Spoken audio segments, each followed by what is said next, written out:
Hi! In today's video, we're going to discuss the cost that you might encounter for a typical floor scale repair, so stay tuned. If you've watched any of our other videos on the channel, then you probably know all about what a floor scale is and the basics. Essentially, a floor scale is a 4x4 square-shaped platform scale that usually sits in a warehouse, and you drive a forklift up to it and set a pallet on the scale and get the weight. These scales work great and are pretty much standard equipment for most warehouses around the country. Most of the time, if something is going to break with a floor scale, it will likely be related to one of these three things.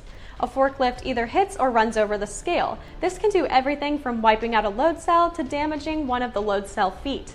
Instead of setting the pallet on the scale, someone drops the pallet or object onto the scale from several feet high above the scale platform.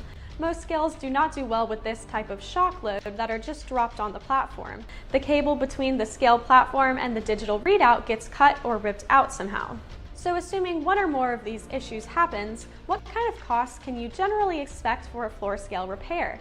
First charge is likely going to be a trip or mileage charge.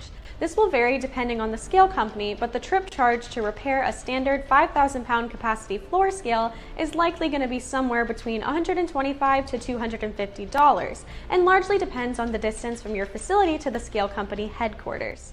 The next charge is the labor charge for the scale technician who is troubleshooting and repairing the scale.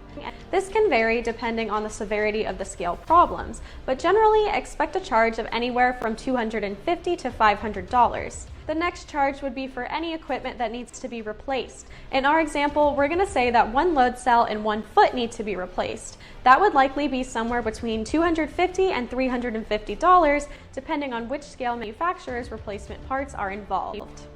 I hope this video was helpful. Remember that these costs are just estimates and could certainly be different than what we mentioned in this video. We are just providing you a general idea of some of the costs of a floor scale repair. Check out centralcarolinascale.com for more scales and weighing equipment information. Thanks for watching.